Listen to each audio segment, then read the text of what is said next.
Oi povo, tudo bem com vocês? Sejam bem-vindos ao meu canal novamente. No vídeo de hoje eu vou te mostrar como eu investiria o meu primeiro salário caso eu estivesse começando a trabalhar e eu investir agora. E esse vídeo ele é muito legal para eu fazer porque exatos 4 anos atrás eu tinha essa mesma pergunta quando eu comecei a estagiar em um banco e eu ganhava R$ 500 por mês. Todos os meses, quando meu salário caía na conta, eu ficava, meu Deus, como eu vou fazer com esse dinheiro? E aí com o tempo eu fui me conhecendo melhor e aprendendo mais sobre investimento, e aí eu desenvolvi um modelo que começou a funcionar para mim e eu queria mostrar ele para vocês, porque aí vocês podem adaptar ele para a realidade de vocês e conseguir ter um gerenciamento melhor do dinheiro que vocês ganham. Fechou? Bora lá então. Como eu investiria o meu primeiro salário? Bom, como a realidade de salários ela é muito diferente em todas as regiões do Brasil aí, eu vou pegar o salário mínimo geralzão mesmo do Brasil, que é de 1.100. Então, se você ganha mais que 1.100 ou se você ganha menos que 1.100, que é o caso do pessoal que faz estágio, vocês podem ir adaptando de acordo com o valor de vocês. Só que como também o salário mínimo ele tem dedução de INSS, vale transporte, às vezes vale de alimentação, a gente vai pegar como base o valor de R$ 900, que é o salário mínimo, deduzido dos impostos e descontos. A primeira coisa que a gente tem que pensar na hora de investir o nosso dinheiro é saber quanto de dinheiro a gente tem disponível realmente para investir. Porque por mais que você ganhe R$ 900 mensais, nunca que esses R$ 900 vão ser todo o dinheiro que você vai ter disponível para investir, porque afinal toda pessoa tem gasto. Então a gente tem que aprender primeiro a separar os nossos gastos do dinheiro que a gente tem que investir, porque aí fica muito mais fácil de saber e organizar os nossos investimentos. Então a gente vai começar falando das despesas fixas. O que são as despesas fixas? Uma despesa fixa é basicamente aquela despesa que você tem ali todo mês e que ela é indispensável para sua sobrevivência, para o seu trabalho, enfim, para sua pessoa. Por exemplo, o almoço que você tem, o seu aluguel, a sua água, a sua luz, enfim, a sua internet, as contas que você realmente paga. No meu caso, quando eu fazia estágio, o meu vale transporte ele não dava para as minhas despesas que eu tinha realmente de transporte, então eu tinha que tirar um pouquinho do meu salário para pagar transporte. E eu também tinha que pagar o meu lanche da tarde e o meu almoço, que eu almoçava no estágio. Essas eram basicamente as minhas despesas fixas. Como eu morava com os meus pais, eu não tinha muitos custos assim de moradia mesmo, era só o que eu realmente gastava no trabalho. E aí no meu caso, essas despesas fixas, elas giravam ali em torno de 30% do meu salário, o que no caso desses R$ 900 vai dar 270. Aí tirando esses 270 dos 900, sobra R$ 630, que é o dinheiro que sobra para você pagar outras coisas além das despesas fixas que são as necessárias para você viver. Desses R$ 630, eu também tirava uma parte para gastar com coisas que me faziam feliz, coisas que eu queria comprar, alguma comida que eu queria comer, algum lugar que eu gostava de ir antes da pandemia, que é muito importante a gente separar um dinheiro do nosso trabalho pra gente gastar, pra fazer sentido tudo, né? Não adianta nada você só guardar sempre e aí nunca ter um lazer com aquilo que você trabalha. Você viver uma vida miserável. Inclusive, o T. Harv Eker, né, daquele livro Os Segredos da Mente Milionária, ele diz exatamente isso. Você tem que separar uma parte do seu dinheiro para você gastar com as coisas que você gosta, justamente para você saber o quanto ter dinheiro é bom, para você saber o quanto aquele dinheiro ele pode te deixar mais feliz, facilitar os seus problemas. Então eu separava aí essa parte para eu gastar com o que eu gostava e saber como é bom ter dinheiro, né? No meu caso, essa quantia aí, ela era equivalente a 25% do meu salário, o que representa aí, com base nos R$ 900, R$ 225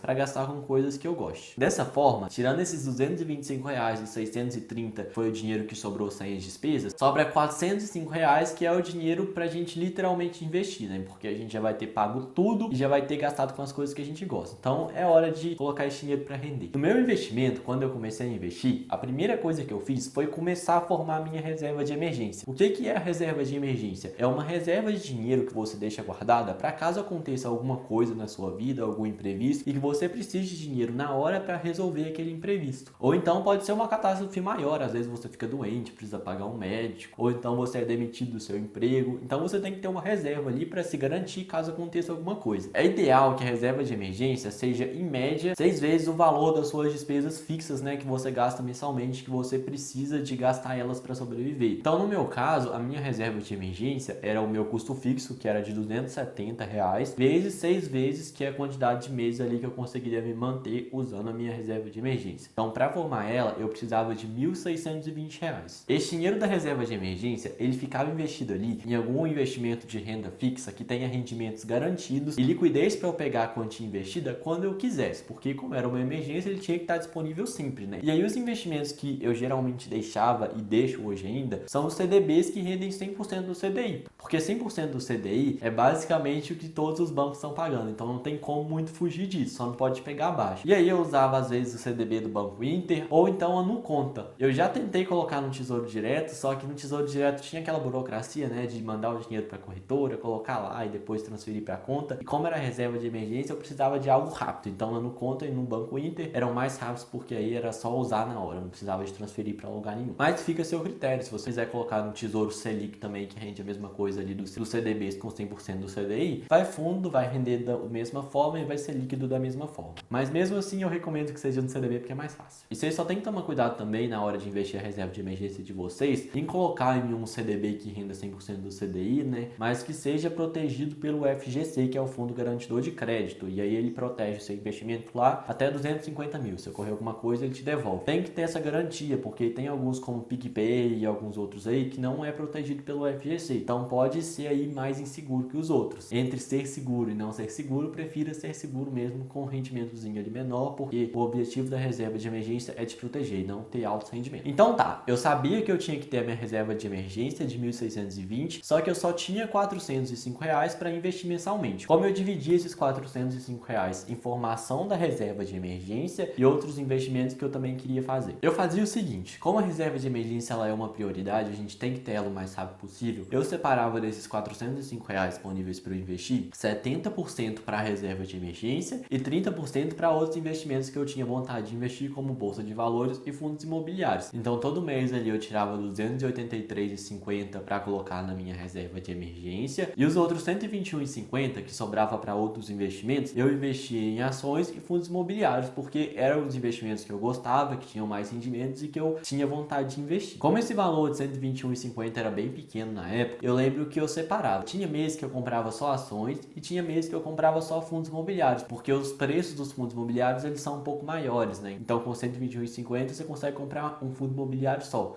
mas ações você consegue comprar várias. Então eu meio que ia assim no que eu achava da minha cabeça, sabe? Pai, esse mês eu tô afim de comprar um fundo imobiliário. Aí eu ia lá e comprava. Ou então esse mês eu tô afim de comprar ações, eu ia lá e comprava também. Dependia muito também do preço. Às vezes uma ação tava num preço menor, aí eu escolhia a ação, fundo imobiliário mais ali em promoção, eu ia no fundo. Aí dependia muito do mês. Eu lembro que eu gostava muito de comprar mais ações que fundos imobiliários, porque ações têm potencial de valorização muito maior que fundos imobiliários, né? Então às vezes eu preferia as ações justamente para aumentar mais o meu patrimônio. Fora que quando você compra ações te dá uma fartura maior, né? Porque com R$121,50 você consegue comprar, sei lá, uma VEG, 2 Itaúsas e 2 Taesas, 5 ações. E aí contra um fundo imobiliário.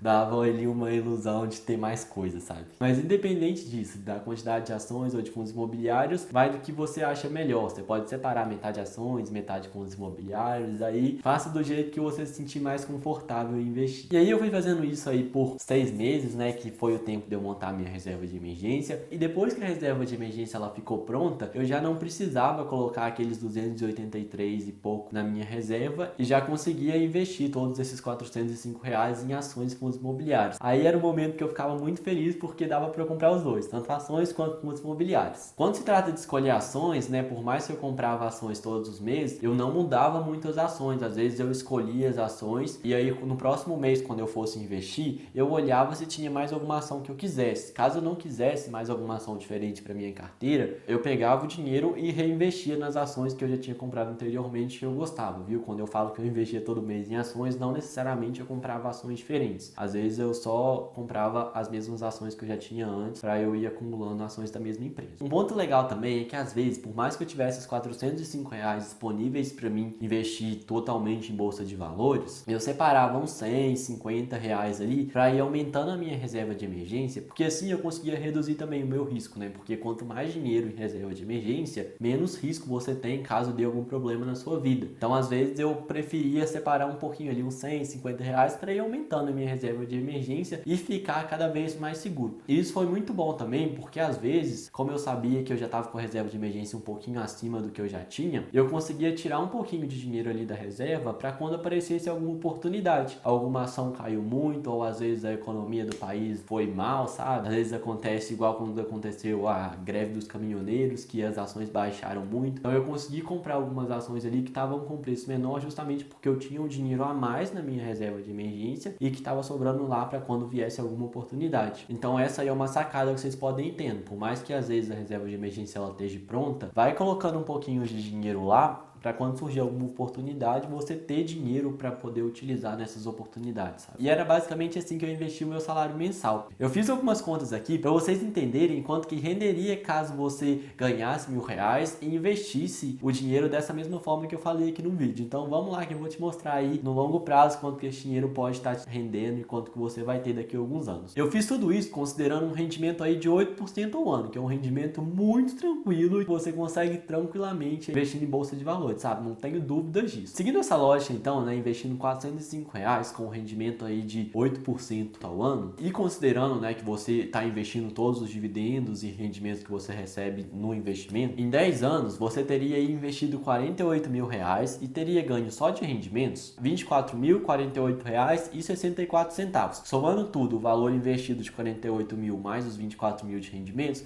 você teria aí guardados na sua conta em 10 anos R$72.048,64. Bastante dinheiro, né? Isso só em 10 anos. Em 30 anos, se você tivesse continuado investindo esses R$405 com esse rendimento de 8% e reinvestindo os dividendos, você teria aí investido R$144.000 ao longo de 30 anos e teria ganhado de rendimentos R$419.000.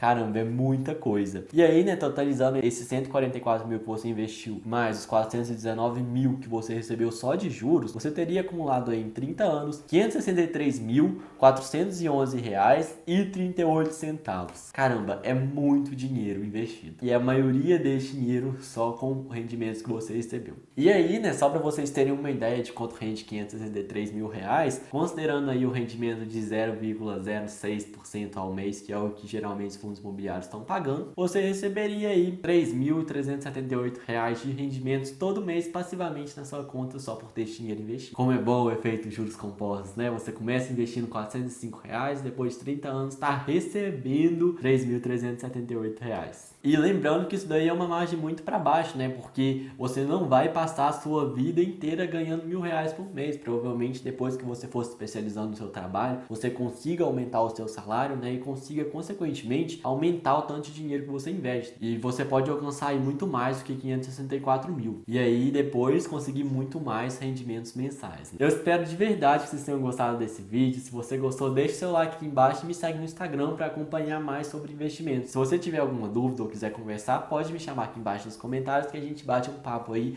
e discute sobre o conteúdo desse vídeo, sobre outros conteúdos de bolsa de valores também. Eu vejo vocês na próxima e até mais. Tchau, tchau!